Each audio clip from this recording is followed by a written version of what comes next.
يا لغتي عربية حسبي بأنك منطقي وبياني عربية قلبي وروحي أحرفي.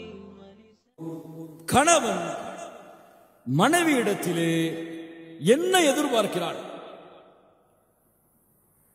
சரியா? ஒரு கணவன் மனைவியிடத்திலே என்ன எதிர்பார்க்கிறான்? முதல் எதிர்பார்ப்பு ரெஸ்பெக்ட். என்ன என்ன? மரியாதை.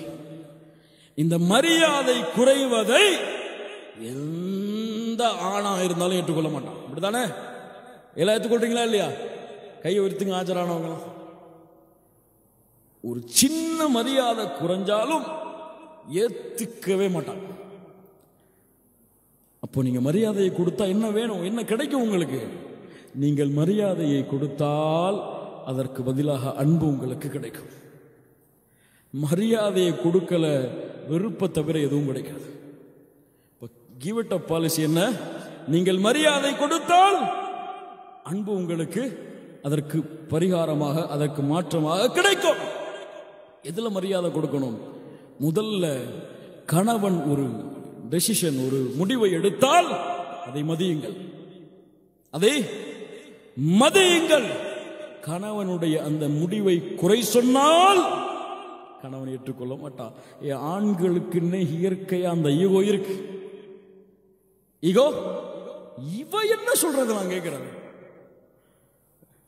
கொஞ்சம் விட்டு கொடுங்களேன். மனைவிமார்களை பார்த்து சொல்றேன். உதாரணமா இங்க வர்றீங்க, இந்த ப்ரோக்ராமுக்கு வர்ற ஒரு வே வந்து வேற எங்கேயோ போறவே, உங்க கணவன் முடிவெடுத்துட்டார் அந்த வழியாகத்தான் போகணும்னு சொல்லி, மனைவியா நீங்க இருக்கீங்க, அந்த வழி தப்புன்னு சொல்லிட்டீங்க. இல்ல மஷா அல்லாஹ், அது நீங்க போறது என்னங்க வழி? இதெல்லாம் ஒரு வழியா? நான் சொல்றேன் அப்படி போங்க. அப்படி அந்த கணவனுடைய ஒரு தேர்ந்தெடுப்பை மாத்திட்டீங்க. கண்டிப்பா உங்களுக்கு ஒரு பாசம்ங்கிறதே வராது அந்த இடத்துல. அதுக்கு பதிலா போகட்டும், அவரே தவறு செஞ்சு திரும்பட்டும் அந்த வழியில இருந்துன்னு சொன்னா, அவர் அந்த தவற சமாளிக்கிறதுக்காக ஒரு பாசம் காட்டுவார். தவற நம்ம வழி தவறிட்டோம். ஒரு உதாரணத்துக்கு சொல்றேன், எல்லாத்தையும் நீங்க பொருத்தி பார்க்கலாம் உங்க வாழ்க்கையில. தவற சமாளிக்கிறதுக்காக ஒரு பாசம் காட்டுவார். இப்படி அவருடைய தேர்ந்தெடுப்பு அனைத்தையும் சரிதான் சரிதான் சரிதான் அப்படின்னு விட்டுட்டீங்கன்னா, மரியாதை கொடுக்கப்பட்ட காரணத்தால் பாசம் கிடைச்சுக்கிட்டே இருக்கு. உங்களுக்கு தெரியுமா இந்த வேலையெல்லாம் ஏன் நீங்க போட்டு பார்த்துட்டு வந்திருக்கிறீங்க அப்படின்னு தெரியாத ஒரு தெரிஞ்ச வேலையை பார்க்க ஆரம்பிக்கும் போது சொல்லிட்டீங்க, உனக்கு என்ன தெரியுமா? நீ எங்க படிச்சுட்டு வந்த? நான் படிக்காத படிப்பை நீ படிச்சுட்டு வந்த அப்படின்னு சண்டை ஆரம்பிச்சிடும். அவர் தவற உணரட்டும், அவரே வேற ஆளை கூட்டி பண்ண சொல்லுவார். அதனால முடிவிலே மரியாதை கொடுங்கள். அவருடைய தேர்ந்தெடுப்பில் சந்தேகம் கொள்ளாதீர்கள். மனைவிக்கு சொல்றேன், அவர் தேர்ந்தெடுப்பில் இவரெல்லாம் இதை செஞ்சிருவாரா அப்படின்னு அவரை பார்த்து சொல்லிடாதீங்க. நீங்கெல்லாம் இதை செய்வீங்களா அப்படின்னு சொல்லிட்டீங்க. அந்த ஈகோ இடம் கொடுக்காதே. நீ என்ன சொல்றது என்கிட்ட அப்படிங்கிற ஒரு எண்ணம் அதுவாக வந்து அந்த பாசத்தை தடுத்து விடும். அவருடைய அந்த ஈகோவை ஜெயிக்க விடுங்க. அந்த பாசம் உங்களுக்கு பரிமாறமாக கிடைக்கும். அதுபோன்று கணவனுடைய மரியாதை குறையும் வகையாக வேறு யாருக்கு முன்னாலும் பேசிவிட்டால் கணவன் உங்களுக்கு பாசத்தை தரமாட்டான். அந்த உறவு சரியான உறவாக இருக்காது.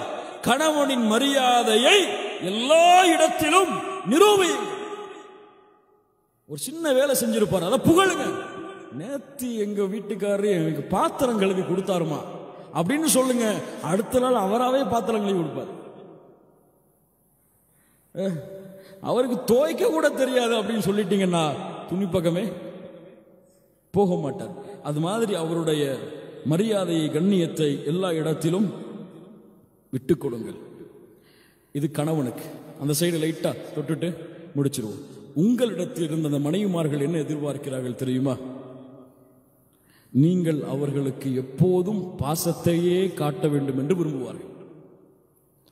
இது எப்போதும் பாசத்தையே காட்ட வேண்டும் என்று விரும்புவார்கள்.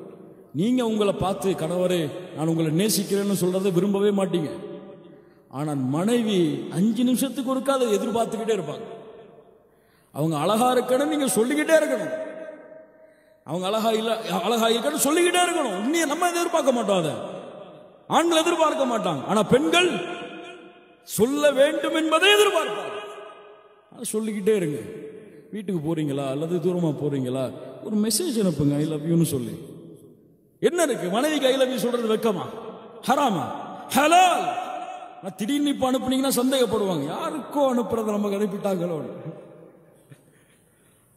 அதனால அந்த உறவு பரிமாற்றம் என்பது ஆரம்பத்தில் இருந்து அன்போடு பாசத்தோடு இருக்க வேண்டும். நான் கவனிக்கிறேனா, நல்ல கவனிக்கிறாரா, நான் நல்ல கவனிக்கிறேனா, நல்ல சமைக்கிறேனா நினைச்சுக்கிட்டே இருப்பாங்க. சமையல் பிடிச்சிருக்கா, ஒவ்வொரு தடவையும் சமைக்கும் போது நினைப்பாங்க இது பிடிச்சிருக்கா. அதனால் மனைவியின் சமையலை புகழுங்க. அல்லாஹ்வுடைய தூதர் ஒருபோதும் சமைத்ததை குறை சொல்ல மாட்டார்கள். மனைவி சமைச்சது நல்லா இல்லைனாலும் நல்லா இருக்குன்னு சொல்லுங்க, அவ்வளவுதான். ஹோட்டலுக்கு போயிட்டு இங்க பாரு இதான் சாப்பாடு, நீ வைக்கிறதெல்லாம் சாப்பாடான்னு சொன்னா அடுத்து உப்பே கிடையாது, அப்படித்தானே? அதனால போயிட்டு ஒரு எப்பவும் சொல்ற ஜோக்கு தான், அந்த இடத்துல சொல்லிக் கொள்றேன்.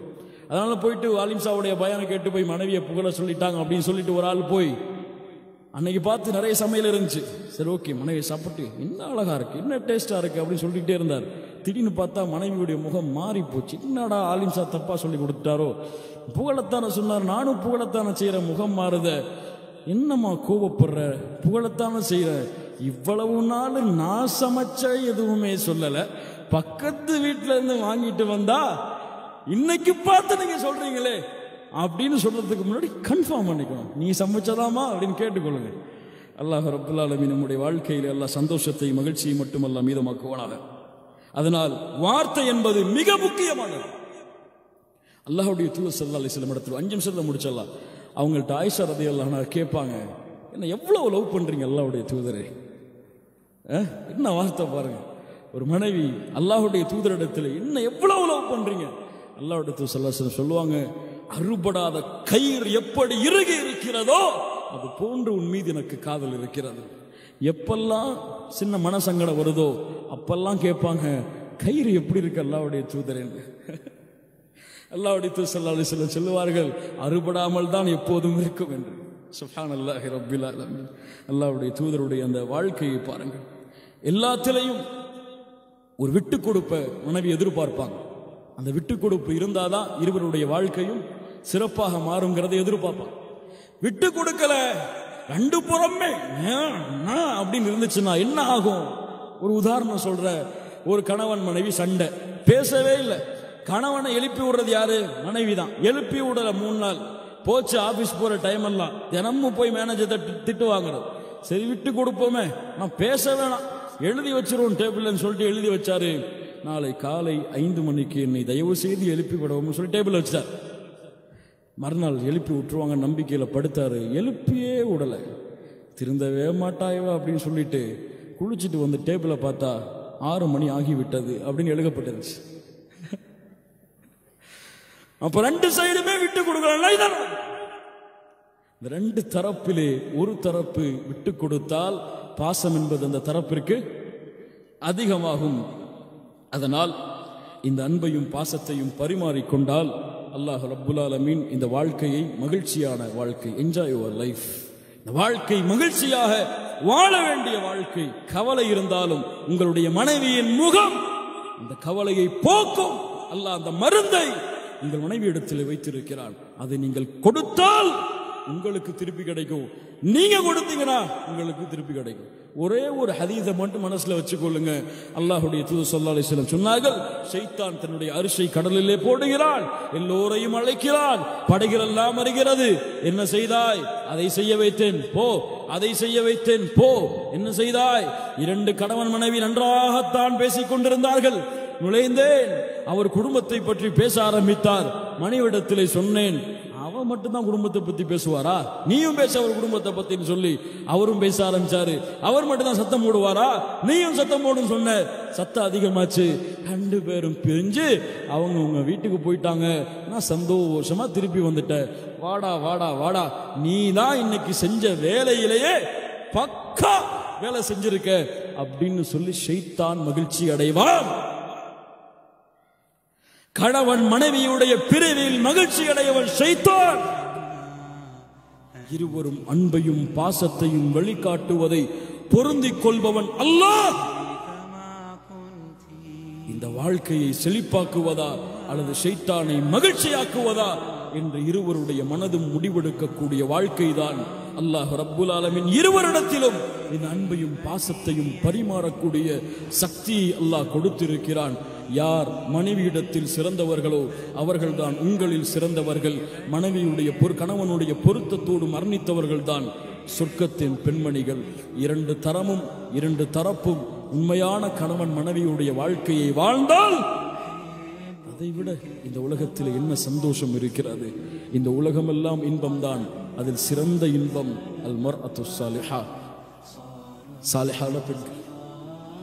அல்லாஹ் ரப்புல் ஆலமீன் நம்முடைய குடும்ப வாழ்க்கையில் இருக்கக்கூடிய பிரச்சனைகளை அல்லாஹ் அற்றுவானாக. அல்லாஹ் ரப்புல் ஆலமீன் நம்முடைய வாழ்க்கையை செழிப்பாக்குவானாக. மகிழ்ச்சியோடும் சந்தோஷத்தோடும் இந்த வாழ்வை மரணம் வரையிலும் சொர்க்கத்திலும் தொடரக்கூடிய பாக்கியத்தை அல்லாஹ் ரப்புல் ஆலமீன் நமக்கு கொடுப்பானாக. அல்லாஹ் ரப்புல் ஆலமீன் நம்முடைய இந்த கல்வியை வாழ்க்கையிலே செயல்படுத்துவதற்கு அல்லாஹ் உதவி செய்வானாக. மேலும் அல் குர்ஆன் அஸ்ஸுன்னா வடிவில் இஸ்லாத்தை அதன் சத்திய வடிவில் அறிந்திட இப்போது இனிய மார்க்கம் இஸ்லாம் எனும் எமது ஃபேஸ்புக் பேஜை லைக் செய்திருங்கள். அத்தோடு அதற்கு அருகாமையில் இருக்கும் ஃபாலோவிங் பட்டனை கிளிக் செய்து இதில் 3 ஆப்ஷன் இருக்கின்றது. இதில் சி ஃபர்ஸ்ட் என்பதை கிளிக் செய்து வையுங்கள். அப்போது நாங்கள் பதிவிடக்கூடிய பதிவுகள் அனைத்தையும் நாங்கள் பதிவிட்ட அதே நொடி பொழுதில் நீங்களும் பார்க்கலாம்.